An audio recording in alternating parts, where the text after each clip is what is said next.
Bonjour, c'est Yann du blog meublépapa.com. Eh bien écoutez, je suis de retour avec vous aujourd'hui. C'est pour vous présenter Julien que j'ai rencontré lors de la petite escapade parisienne. Alors oui, une nouvelle fois, hein, on dirait pas du tout, mais c'était bien à Paris que je l'ai rencontré dans un très bel appartement, dans le 16e d'ailleurs. Voilà, Julien il va nous expliquer comment il a quitté son travail et notamment grâce à la location saisonnière. Alors Julien, c'est l'auteur du blog immobiliermeublé.fr et ça se passe tout de suite sur meublépapa.com.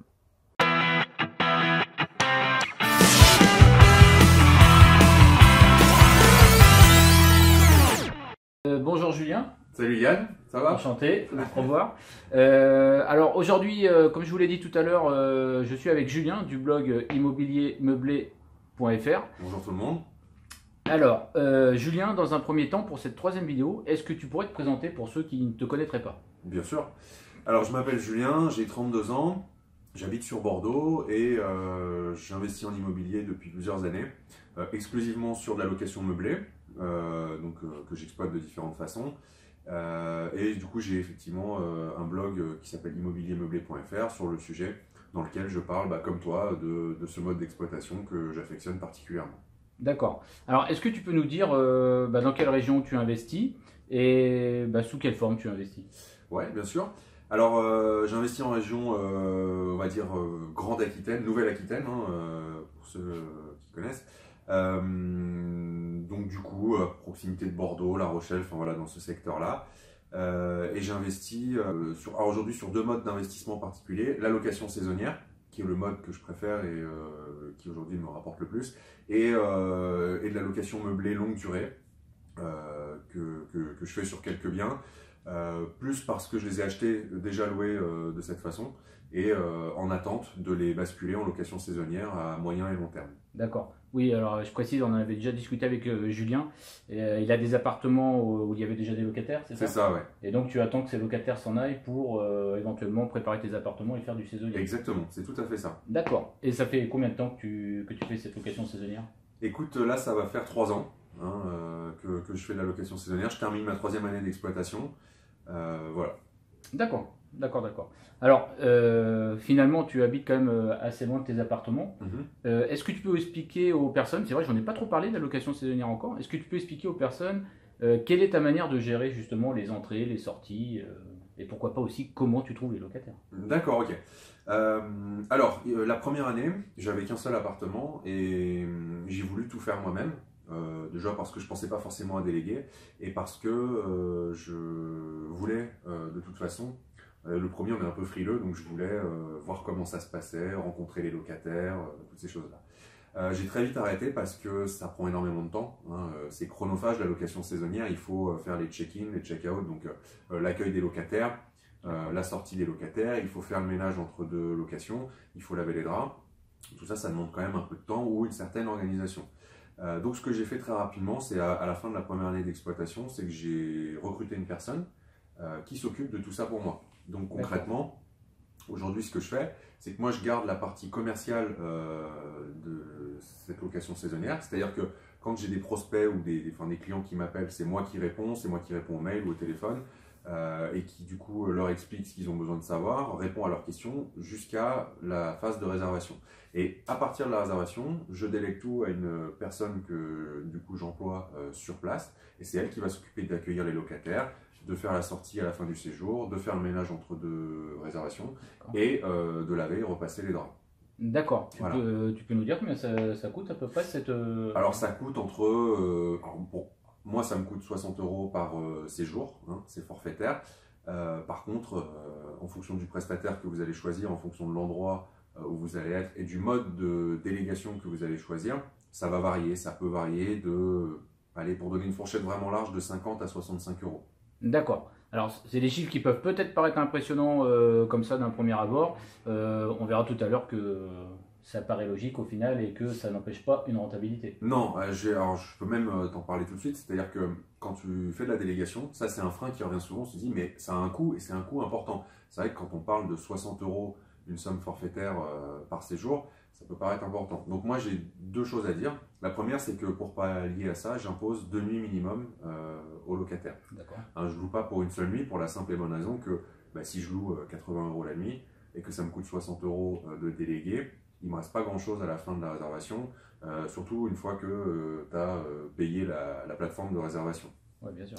Donc ça c'est le premier point, donc j'impose 2 nuits minimum, comme ça me permet d'avoir un certain bénéfice sur le séjour. C'est la première chose.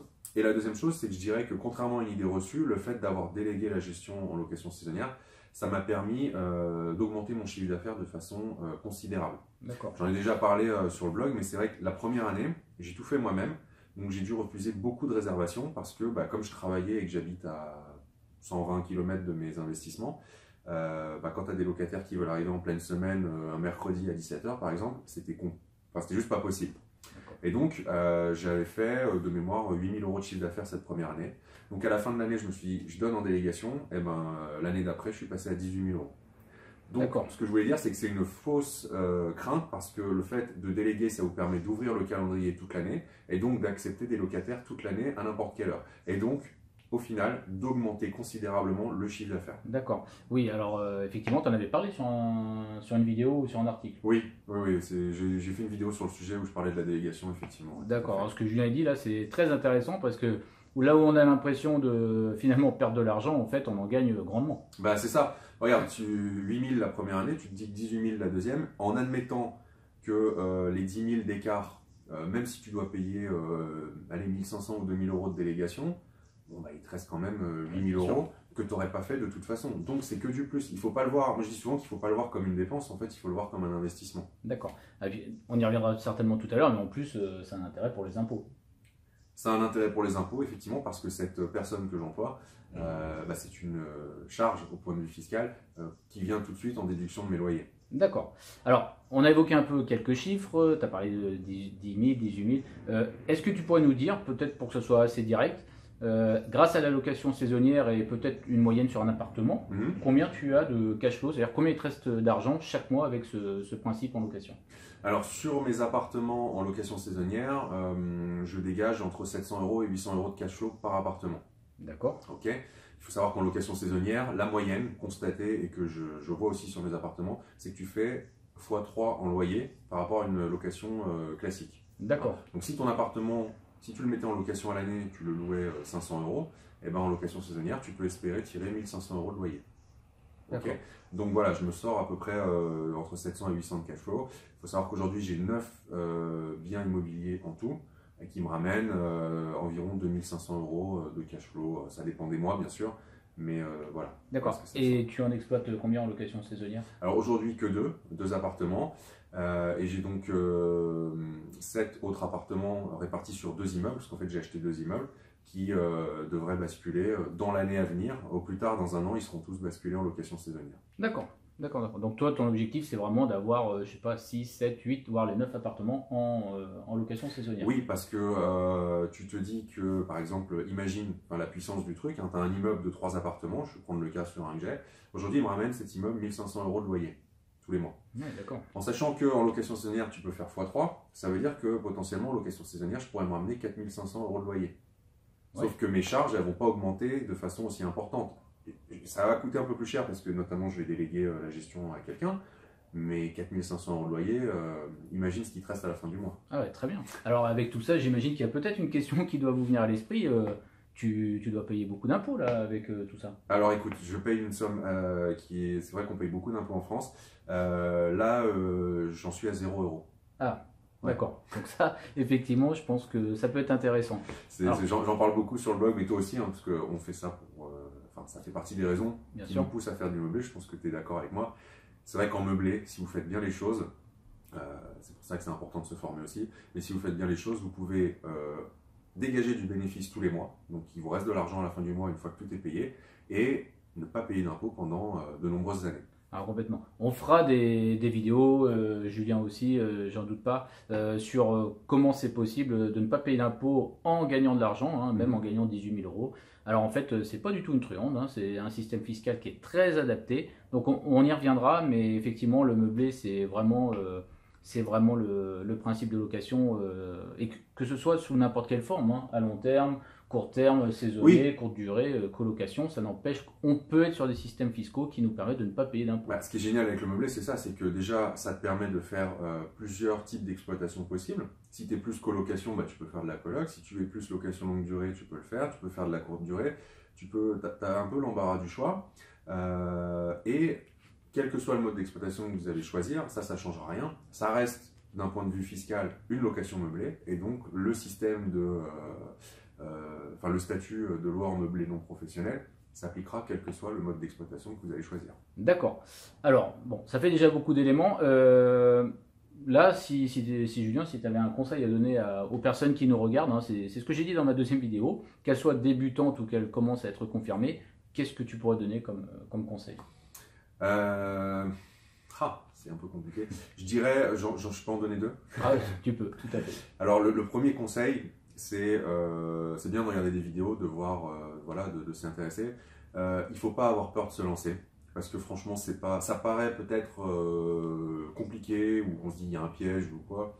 Franchement, pour l'avoir vécu, moi aussi, hein, il y a quelques années, j'étais comme ça. On se lance et puis on verra bien, quoi. Je veux dire, il ne va pas vous arriver de choses complètement hallucinantes.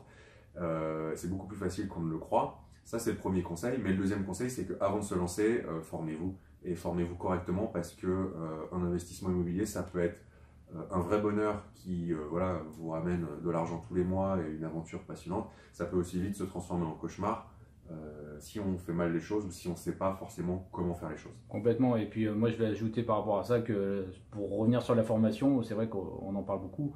Ça permet aussi un autre point, c'est les rencontres. Hein. Nous, avant les formations, avec Julien, on ne se connaissait pas forcément. Exactement. Et ça permet de partager des idées, de partager des expériences et de développer les parcs immobiliers, par exemple. Donc, écoute, merci Julien. Merci à toi de m'avoir invité sur ta chaîne. C'était un plaisir. Moi, c'est notre deuxième interview. Donc, je vous dis, si vous avez des questions à Julien, pour Julien ou pour moi d'ailleurs, n'hésitez pas à les poser sous la vidéo. N'hésitez pas à envoyer un mail non plus. Vraiment, moi, je les transmettrai à Julien et on essaiera de répondre de la meilleure des manières possibles. Avec grand plaisir.